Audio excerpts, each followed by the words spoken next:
Kami ingin menanggapi pernyataan salah satu tokoh nasional bahwa Salafi Wahabi itu tidak cocok di Indonesia karena beberapa sebab. Langsung saya bahas.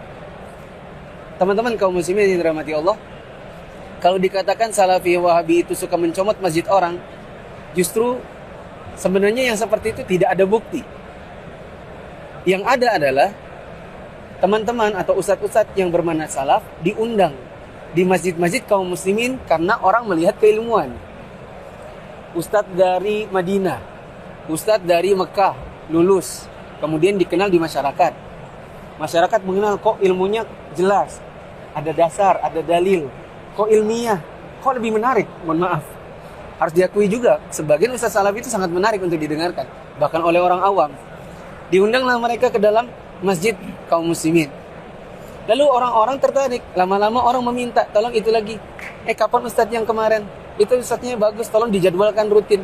Lama-lama kaum muslimin yang ada di situ semakin suka melihat penampilannya seperti apa, diikuti. Seperti gini kan, bajunya gamis. Besok-besok sekretaris masjidnya pakai gamis.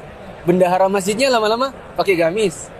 Ketua dakwahnya yang tadinya nggak ada jenggot ikut berjenggot. Akhirnya lalu seolah-olah takmir masjid yang ada itu mengikuti ustadz yang sudah diundang dari kalangan salafi ini, dan lama-lama image-nya adalah masjid ini diambil oleh salafi. Salafi itu nggak seperti itu. Saya di Balikpapan, sebagian teman-teman takmir masjid yang umum, yang memang itu masjid perumahan, saya bilang sama mereka, karena antum sekarang jadi takmir, tidak bermakna semuanya antum jadikan salafi. Mohon maaf. Kenapa? Kita harus sadar diri, ini masjid dibangun dengan dana masyarakat umum. Nggak bisa antum langsung sporadis, ini ngambil semuanya gitu. Jangan. Biarkan dakwah itu mengalir tanpa antum paksakan. Nanti masyarakat akan melihat, ini loh lapak-lapak jualan dakwahnya. Ini lapaknya PS, ini lapaknya ini lapaknya Salafi, ini lapak ini lapaknya tadi. Biarkan masyarakat yang menilai. Saya ngomong gitu sama teman-teman. Justru tidak seperti sebagian orang yang ini masjid dibangun bersama, tiba-tiba dikasih pelang hijau. Paham kan maksud saya? Langsung jadi masjidnya. Dipasangi gelangan yang merupakan ikon ibadahnya. Maaf, tas misalnya. Yang tadinya mungkin di sebagian masjid tidak ada. Dipasang-pasangin lalu akhirnya berubah menjadi masjid satu warna. Justru Salafi menghindari yang seperti itu. Salafi itu ingin dakwahnya diterima apa adanya tanpa dipaksa. Nggak benar kalau ada perkataan Salafi itu mencomot masjid orang. Ya, di Balikpapan ada masjid ormas. Pusat kita diundang. Lama-lama sekretarisnya, bendaharanya, sesi dakwahnya lama-lama berubah tanpa dipita, tanpa dipaksa. Mereka mengalir begitu saja. Apakah itu namanya mencomot? Nggak ada. Mencomot itu tiba-tiba dikasih pelang Salafi. Itu baru maling namanya. Ya. Yang kedua, Salafi itu justru sangat cocok di Indonesia. Di Indonesia ini provokatornya banyak. Ya kan?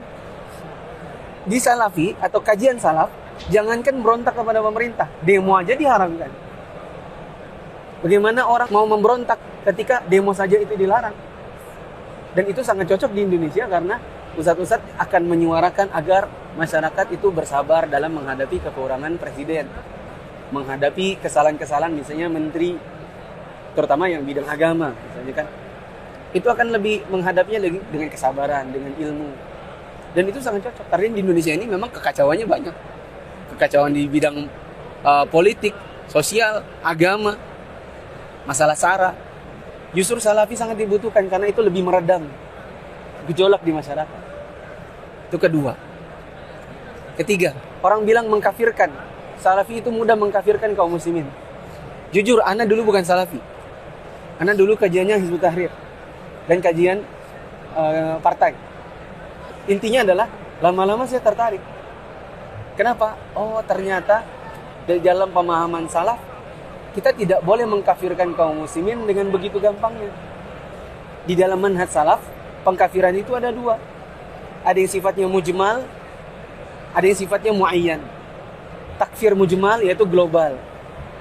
Seperti mengatakan siapa yang menyembah selain Allah maka dia kafir. Itu kan global. Ada juga yang muayyan, yaitu yang tunjuk hidung. Misalnya berkata, kamu gak sholat berarti kamu kafir. Itu kan namanya cap stempel, vonis begitu kan. Di dalam pemahaman salaf justru mengvonis seperti itu kepada individu tidak diperbolehkan. Harus ada iqamatul hujjah, yaitu mengajak dia dialog dengan memberikan dalil-dalil. Ada namanya tabayun, nanya dulu, klarifikasi. Ada tasabbut, check and recheck. Nanti pun kalau ternyata orang ini terbukti secara syar'i bahwa dia jatuh ke dalam kekafiran, itu pun tidak langsung ngomong kamu kafir. Ya, singkat kata di dalam manhaj salaf justru orang itu tidak diperbolehkan untuk mengkafirkan kaum muslimin dengan mudah. Begitu. Meskipun secara syar'i kita sudah bisa tahu, oh ini dukun misalnya. Dukun itu jatuh ke dalam kekafiran kan gitu. Menjustifikasi itu sangat dilarang di dalam manhaj salaf bila itu dilakukan secara serampangan. Nah, jadi kalau dikatakan salafi mudah mengkafirkan kaum muslimin, oh nggak punya bukti dan salah, jauh panggang dari api. Justru di dalam pemahaman salaf mengkafirkan dengan mudah itu dilarang. Kalau ada yang bilang, tapi itu salafi apa-apa syirik. Stempel syirik yang disebutkan oleh salafi itu adalah pada perbuatan, bukan pada orang. Misalnya siapa yang menyembah kubur, maka dia syirik. Betul kan?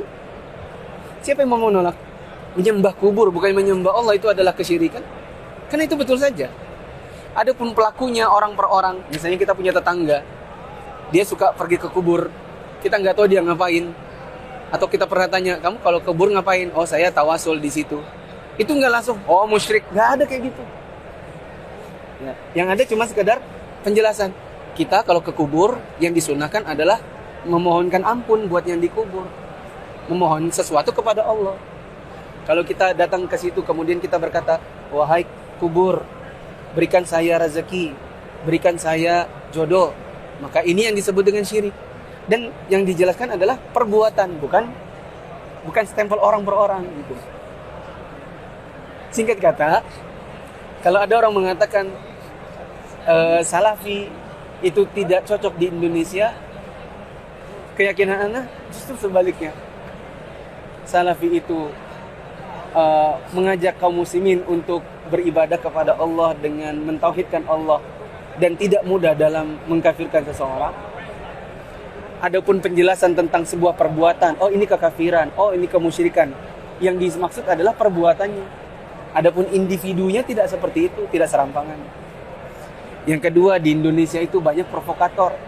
Di Indonesia banyak orang yang mengajak kaum muslimin untuk memberontak kepada pemerintah.